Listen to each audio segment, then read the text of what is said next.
ओम श्री गुरुवे नमः। अज्ञानमोहान्धतमोपहाभ्यां विवेकवैराग्य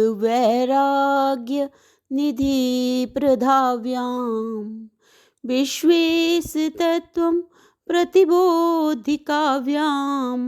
नमो नमः श्री गुरुपादुकाभ्याम्।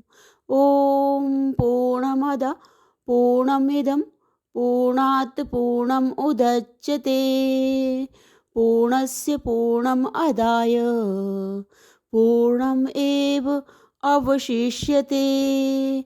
ओम शांति शांति शांति। प्रणाम भगवान।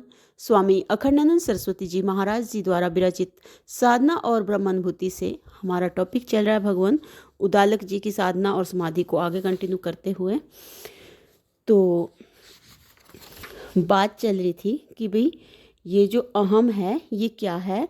तो स्वामी जी बता रहे हैं कि जैसे शरीर के एक एक अवयव पृथक पृथक, प्राण और इंद्रियां पृथक पृथक, मन बुद्धि चित्त और वासनाएं पृथक पृथक, इनमें अहम क्या है? मुझ साक्षी स्वरूप से ही तो ये और सारे जगत प्रकाशित हो रहे हैं। हूँ तो केवल मैं ही मैं, अन्यथा यह सब कुछ नहीं है। देह परिच्छिन्न अथवा जगत परिच्छिन्न कोई भी अहम नाम की वस्तु नहीं है।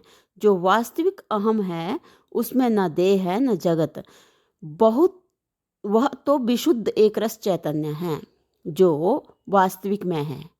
वास्तविक अहम है उसमें ना देह है न जगत, वह तो विशुद्ध एक रस चैतन्य है। मैं कल्पनावश परिचिन्न अहम का वेश धारण करके सब कुछ करने और भोगने लगा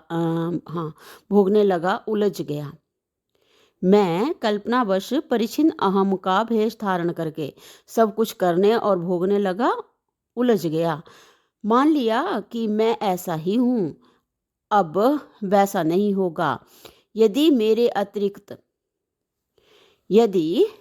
अतिरिक्त कोई परिचिन्न वस्तु है तो वह रहे या जाए, मुझसे कोई संबंध नहीं। बालक के लिए जैसे वेताल भयंकर है वैसे ही अज्ञानी के लिए यह जगत।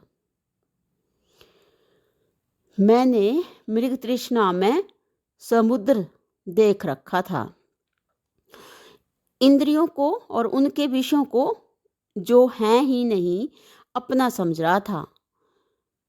मैं मृग तृष्णा में समुद्र देख रहा था।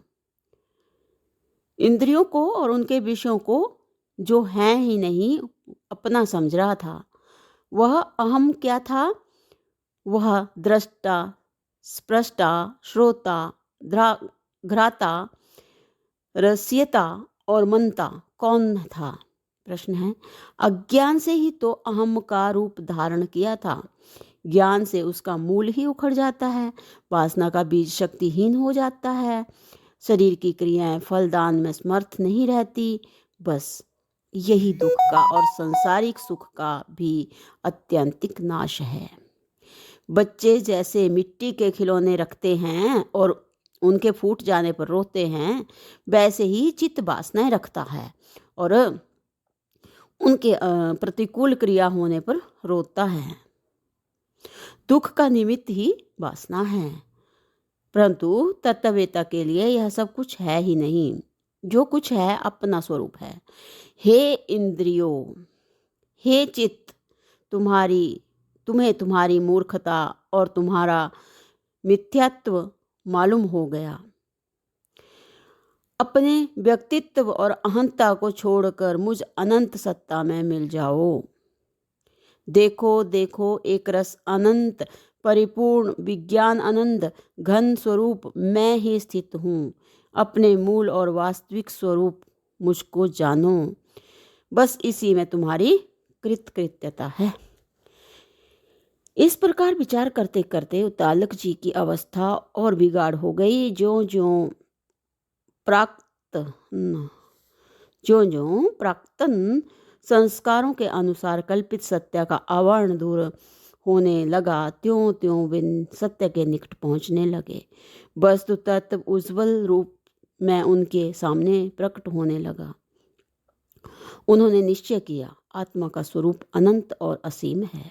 वह चैत्य रहित चित्त है, उसमें न वासना है और न उससे होने वाले दोष ही। वही तो मैं हूँ। ये जो संसार के भय हैं, ये तो वासना मूलक हैं, अतः निर्मूल हैं, क्योंकि वासनाओं से मेरा कोई संबंध नहीं है। वासनाओं का दादा अज्ञान भी मेरा स्पर्श नहीं कर सकता। अज्ञान और उसके बाल बच्चे के अहंकार से लेकर विषय पर्यंत रहें या ना रहें, मैं निर्लिप्त चैतन्य हूँ। क्या जन्म और क्या मृत्यु मेरा स्पर्श कर सकते हैं?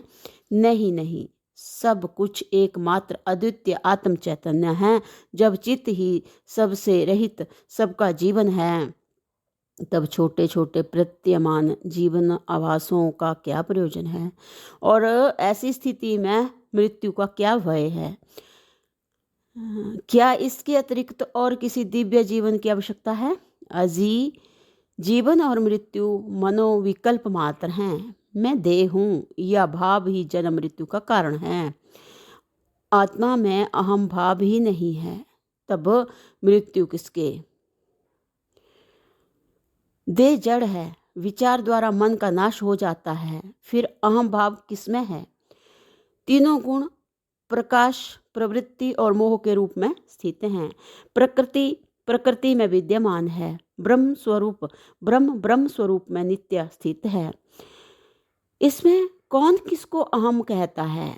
यदि अहंकार है तो उसका स्वरूप क्या है? उसका निर्माण किसने किया? उसका रंग रूप क्या है?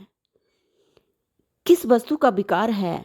अहम पद से किस वस्तु का ग्रहण होता है और अनअहम पद से किसका त्याग होता है? इसलिए यह अहम ना भाव है ना अभाव, यह कुछ है ही नहीं। ऐसी स्थिति में किसके किस रूप से कौन सा संबंध हो सकता है?